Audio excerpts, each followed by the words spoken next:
आप सभी का स्वागत। प्रियंका, आप ही से शुरू कर रहा हूं। प्रियंका कक्कड़, मैं चाहता हूं एक बार अपनी चेतावनी, अल्टीमेटम, धमकी, जो भी उसे कह लें, उसको दोहरा दीजिए। अगर कल सुबह तक आपको समर्थन नहीं मिला कांग्रेस का, तो क्या आप इस बैठक का बहिष्कार करेंगे जो पटना में होने वाली है? मानक जी, सभी को नमस्ते। मानक जी, वॉकआउट करेंगे या नहीं, ये इस बारे में मेरे को जानकारी नहीं है। हमारे टॉप लीडरशिप अटेंड करेंगे और ये उन्हीं का फैसला रहेगा। दूसरी चीज़, मैंने ज़रूर रिलायबल सोर्सेज के थ्रू सुना है कि कांग्रेस ने बीजेपी के साथ अग्रीमेंट कर लिया है और वो वॉकआउट करेगी जब इस गैर संवैधानिक अध्यादेश को राज्यसभा में लेकर आया जाएगा। It is an obnoxious ordinance और मुझे नहीं पता कि अब तक कांग्रेस इस पर चुप्पी क्यों साधे हुए है।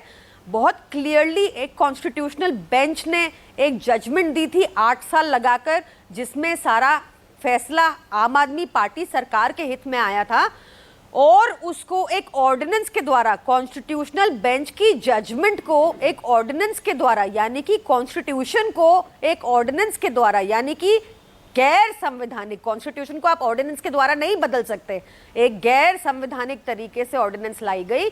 मुझे नहीं पता कि इस पे कांग्रेस अब तक चुप्पी क्यों बनाए है और अपना स्टैंड क्लियर क्यों नहीं करती।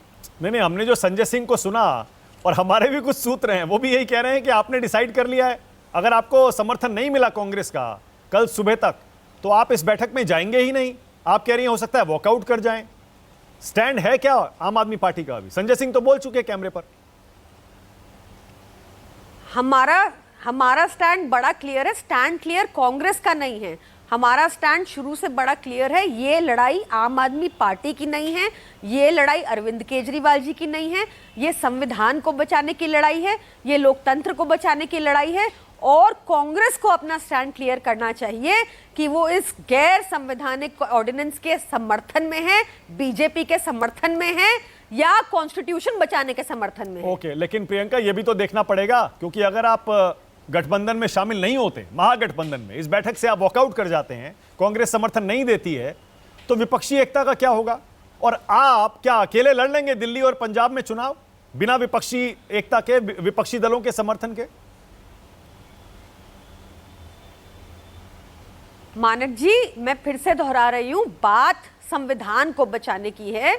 अगर हमने भी रिलायबल सोर्सेस से सुना है कि कांग्रेस बीजेपी को सपोर्ट करना चाह रही है और इस गैर संवैधानिक ऑर्डिनेंस को जब राज्यसभा में लाया जाएगा तो कांग्रेस वॉकआउट करेगी, तो क्यों नहीं कह देती कांग्रेस कि वो एक गैर संवैधानिक ऑर्डिनेंस के खिलाफ है? क्यों बीजेपी का साथ देते हुए नजर आती है? वो अपना स्टैंड क्लियर कर दे। हमें तो हर जगह से समर्थन मिला है, तो कांग्रेस को क्या दिक्कत आ रही है कि ऑर्डिनेंस पर कांग्रेस का समर्थन ज्यादा जरूरी है 2024 में बीजेपी को हराने से?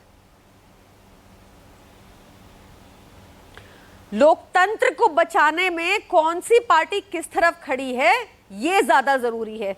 कॉन्स्टिट्यूशन को बचाने में कांग्रेस किस तरफ खड़ी है, इसका जवाब कांग्रेस को देना। बीजेपी को नहीं हरा पाए 24 में, तो फिर तो लोकतंत्र अपने आप खत्म हो गया आपके हिसाब से, विपक्षी दलों के हिसाब से? सबसे पहले तो कॉन्स्टिट्यूशन को ही बचाने की लड़ाई है ना। बीजेपी कॉन्स्टिट्यूशन को ही ट्रैम्पल कर रही है। बीजेपी लगातार गवर्नर्स और लेफ्टिनेंट गवर्नर्स के थ्रू बार बार पैरेलल गवर्नमेंट चलाने की कोशिश कर रही है। बीजेपी सुप्रीम कोर्ट का अपमान कर रही है, कॉन्स्टिट्यूशनल बेंच के ऑर्डर को पलट रही है, वही तो वो कह रहा हूं, और वही कांग्रेस पार्टी कह रही है कि आप विपक्षी एकता में पलीता लगा रहे हैं, आप विपक्षी एकता बनने नहीं दे रहे हैं।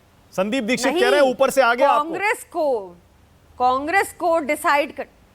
संदीप दीक्षित जी दिल्ली कांग्रेस के हैं जिसका कोई अस्तित्व ही नहीं है, तो संदीप दीक्षित की बात को इतना गंभीरता से मत लीजिए। ये सारे सवाल टॉप लीडरशिप डिसाइड करेंगी, ना मैं कर सकती हूं ना वो। अगर आम आदमी पार्टी महागठबंधन में शामिल नहीं होती कांग्रेस का सपोर्ट नहीं मिलने पर, और 2024 में मोदी जीत जाते हैं, तो जिम्मेदारी किसकी होगी इस हार की? Too far fetched question. अभी बात यह है कि संविधान को बचाने की लड़ाई में कांग्रेस बीजेपी के साथ खड़ी है या कॉन्स्टिट्यूशन की? चरणजीत सिंह सापरा, मैं समझ गया। चरणजीत सिंह सापरा।